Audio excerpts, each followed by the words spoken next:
Describe an important message or piece of news that you received. You should talk about when you received this message, who sent it to you, what was the content of the message, and explain why it's so important to you. This is LanguageHelp, and this is a discussion of a cue card.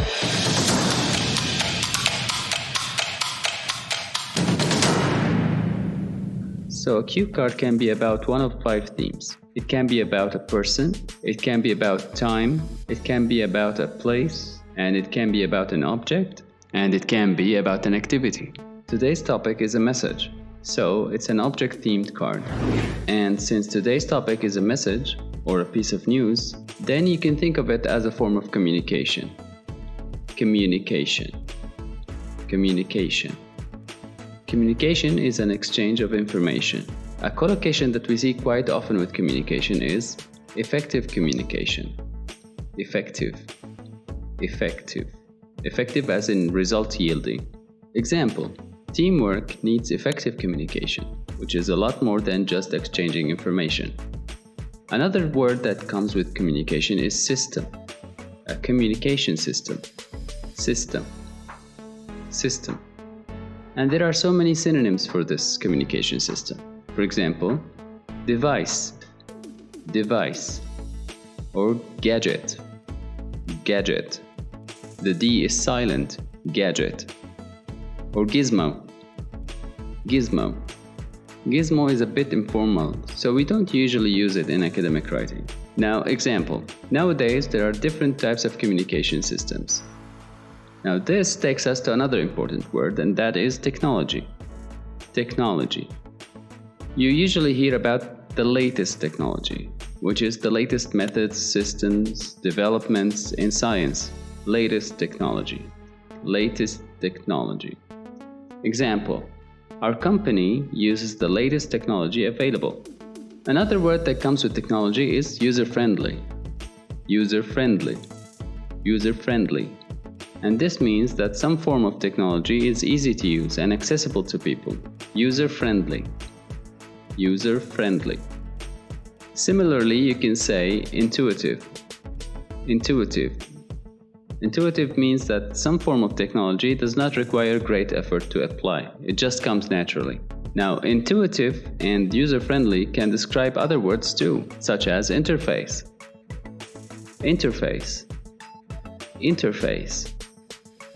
Interface is the software available on a machine that allows you to use it. For example, the calling software on this phone is user-friendly and intuitive. Why is it user-friendly and intuitive? Well, because there are only 2 buttons, the green connect button and the red decline button. So it's very easy to use. Now, we can't talk about messages and news and not talk about the social media. So think of Facebook.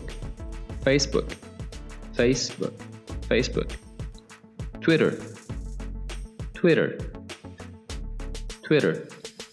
or Instagram. These platforms are called social media.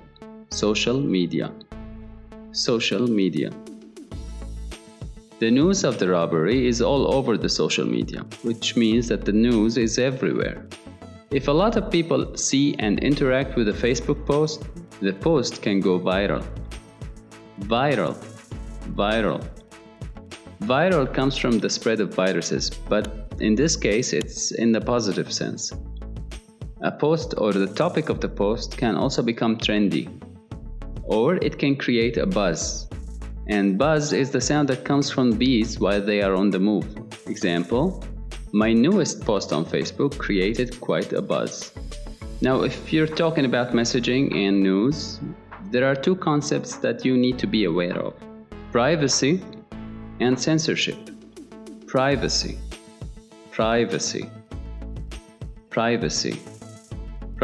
is the state of being free from public attention. So basically, you're doing whatever you want and you're not being observed or disturbed by other people. Censorship is the government rules and regulations about what you're allowed to post and what you're not allowed to post. Now, this is a bit political. Censorship is a hot topic in politics, so don't expect it in the IELTS exam, but it's an important word that comes to mind when you talk about technology. Censorship. Now, example, privacy of personal information is at the center of attention today. Now, if you're connected to the internet, you are online. If you're going to connect to the internet, you're going online. And the opposite, of course, is offline. So if you're disconnected from the internet, you're offline. Let's take an example. Sam usually goes online after 6 p.m. Now let's get back to the cue card question. Describe an important message or a piece of news that you received. The first thing you should talk about is when you received this message. Notice that the question is in the past, so we'll use the past tense. So the first question is asking us about time, and basically we're talking about an occasion. You could have met someone somewhere and they told you something, or someone could have sent you an email, or someone could have posted the news somewhere and you saw it. So the important thing is to think of a time. The second question is about who sent it to you. We are describing a person here, so this could be a family member, a friend, a politician, you choose. Now, what was the content of the message? You don't have to read everything that came in the message. All you have to do is give the general idea about the content. The final question in cue cards is always about feelings, so you have to get comfortable answering questions about your feelings and describing how you feel about certain stuff. In this case, how did this message make you feel? Did it make you feel angry? Did it make you feel sad? Did it make you feel happy or calm or ambitious maybe? Let's put all of this together in a sample answer. A few years ago, when I was fresh out of high school, I received an offer letter to my dream college. The news came via email. I was online, browsing the internet, when a notification box showed up with the name of the university in the subject line. The university that sent me the offer was the first on the list of universities that I applied for. It's a high-ranking institution with a high academic output. Its BA and master's programs are sought after by students from all over the world, which makes the admission process highly competitive. It took my mind a while to process the news, and I was very apprehensive about clicking the notification box. The email read, "Congratulations, we would like to offer you admission." There were some other technical details and a deadline to meet. I will never forget the wording of that email. The difference this message made in my life is that it opened a broad spectrum of opportunities for my future. With a degree from this university, I could do internships anywhere, easily transition into industry after graduation, or even go on to hold a position in academia. To receive an offer letter is to be accepted by a university.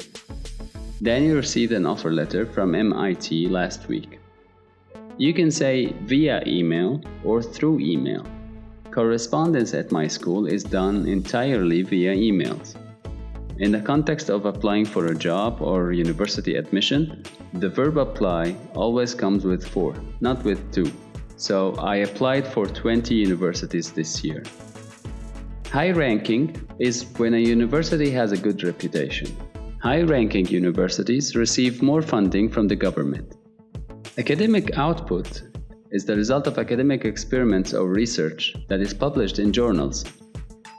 Universities are evaluated based on the quality of their academic output. Highly competitive. When so many people apply for the same thing, it becomes highly competitive. Highly competitive. The selection process to universities is usually highly competitive.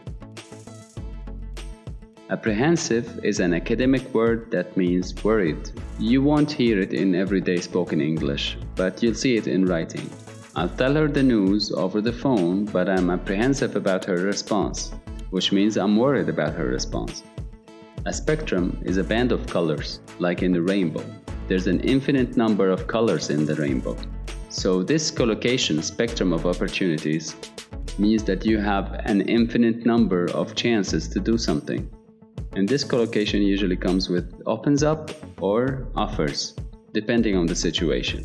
Example, holding a degree from a high-ranking school opens up a broad spectrum of opportunities for your future. Transition is a verb. To transition is to move from point A to point B. I used to work as a carpenter. but I transitioned into sales last year, which means I'm no longer a carpenter, I work as a salesman. To hold a position is to work in a certain capacity. My father holds the position of editor at the local newspaper. That was our cue card. If you like our lessons, please subscribe, and if you like this specific lesson, please share it with your friends. See you next time.